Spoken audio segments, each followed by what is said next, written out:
Lyon demain, le quart d'heure lyonnais, toute l'actualité chaque matin. Parce que Lyon demain se dessine aujourd'hui, voici l'essentiel de l'actualité.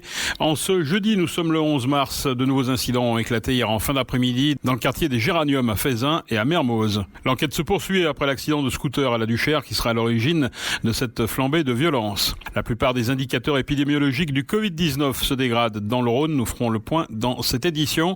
La ministre de la Culture, Roselyne Bachelot, a jugé inutile l'occupation des théâtres pour réclamer la réouverture des lieux culturels. Mouvement qui prend pourtant de l'ampleur. À Lyon, pas question d'abandonner l'idée d'une fête de la musique, mais les équipes municipales ont lancé un appel à projet pour une version Covid. Les espaces de coworking et les centres d'affaires de la Pardieu s'associent pour offrir à tous les travailleurs et travailleuses isolés une journée de coworking. Reportage dans cette édition. Après les ventes à emporter de choucroute, la brasserie Georges se lance dans un marché de producteurs locaux éphémères. Et en football, les Lyonnaises se sont qualifiées pour les quarts de finale de Ligue des champions féminines en battant une nouvelle fois le club danois de Brøndby. Lyon demain, le quart d'heure lyonnais, toute l'actualité chaque matin. Gérald de Bouchon. Bonjour à tous et bienvenue dans ce quart d'heure lyonnais. Des incidents ont éclaté hier en fin d'après-midi dans le quartier des Géraniums à Feyzin et à Mermoz. Au moins 5 véhicules ont été incendiés ainsi qu'un cabanon à Feyzin. La vitre d'un bus du département de l'Isère a été brisée. Les auteurs ont tenté de mettre le feu au siège conducteur. Un hélicoptère survolait la commune hier soir. Bilan, une interpellation. Des véhicules incendiés également dans le quartier Mermoz à Lyon 8e.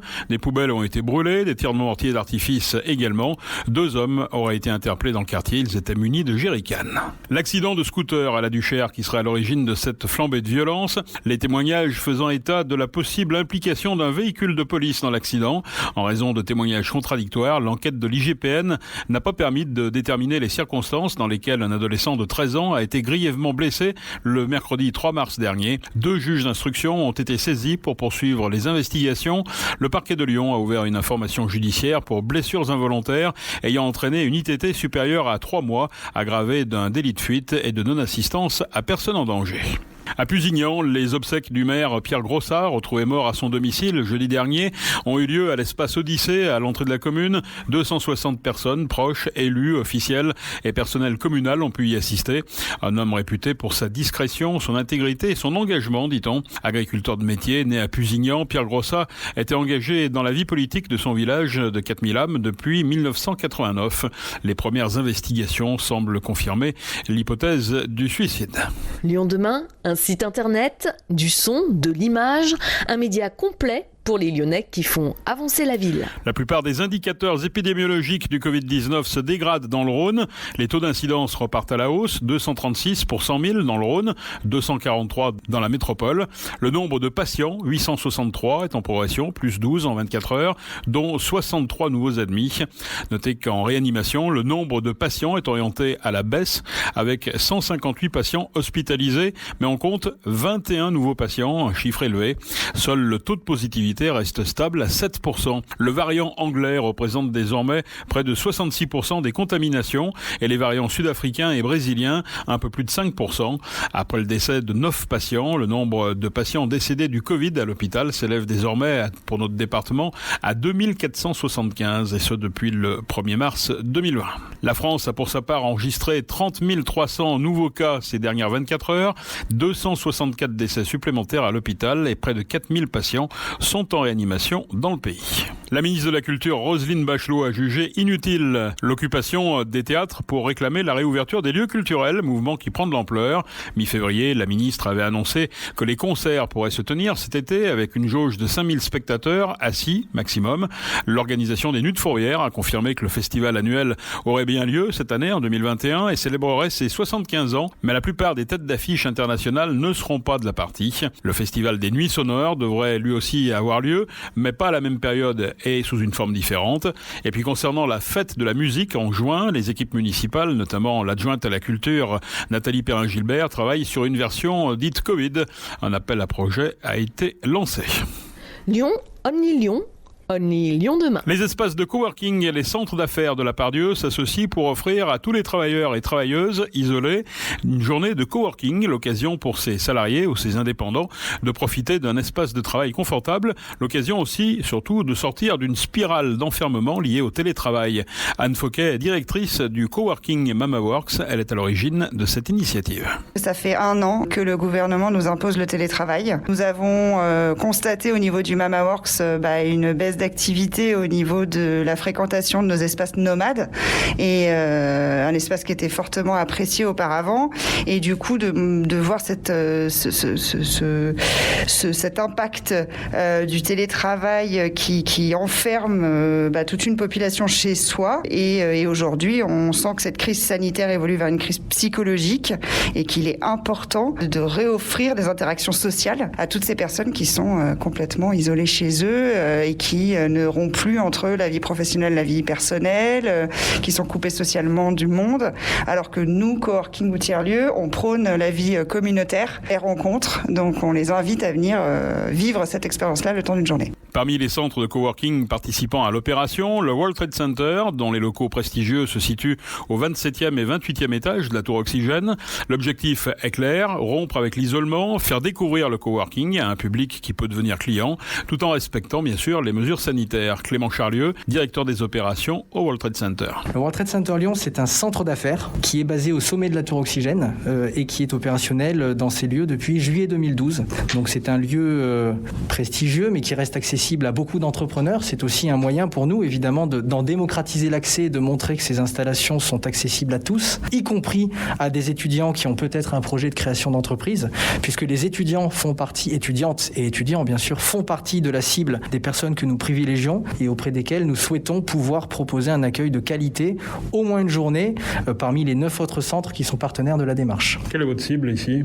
Très clairement, la cible, je l'ai dit, ce sont tous ces télétravailleuses et tous ces télétravailleurs en situation d'isolement depuis déjà près d'1 an, à savoir des auto-entrepreneurs, des sociétés unipersonnelles, des artisans et des étudiants, bien sûr, qui finalement vivent une situation très complexe puisqu'il y a une porosité totale entre leur activité professionnelle ou d'études et leur vie personnelle. Il n'y a plus de frontières qui permet de séparer ces deux vies-là, et par conséquent, ces personnes sont enfermées, donc renfermées sur elles-mêmes.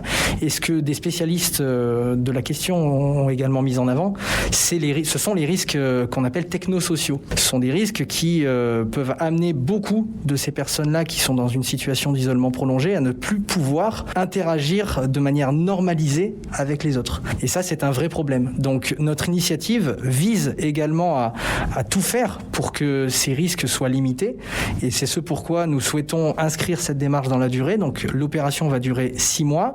Elle se circonscrit sur ces premières semaines au quartier de la Part-Dieu, mais à l'initiative de la métropole qui nous a sollicité, si jamais l'opération devait avoir un franc succès, ce que nous souhaitons tous, il est très probable que nous ferons appel à d'autres de nos partenaires centres d'affaires et de coworking ailleurs à Lyon et dans la métropole pour pouvoir accueillir un plus grand public et un plus grand nombre de personnes.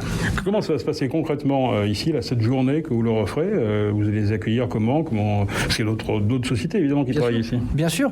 L'idée, c'est évidemment de respecter les règles sanitaires en vigueur. Donc là, toutes les personnes qui seront accueillies seront gentiment briefées par l'équipe du World Trade Center, et je sais que ce sera pareil dans les autres centres partenaires de la démarche.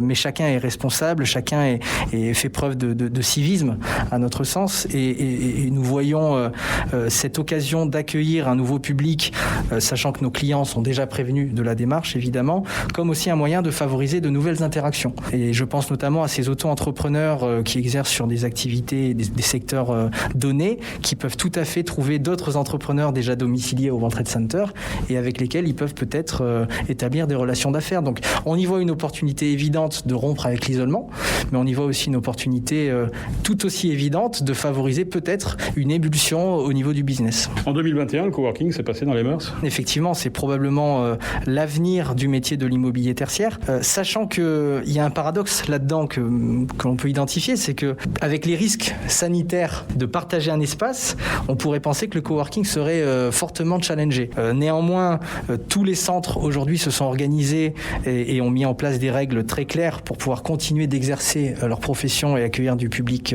professionnel. Donc le métier n'est finalement pas tant chamboulé que ça, même si nous, en tant que centre d'affaires avant tout, avec des bureaux fermés, privatifs et bien insonorisés, nous avons noté un certain regain d'intérêt pour ce type aussi de service que nous proposons au niveau du World Trade Center.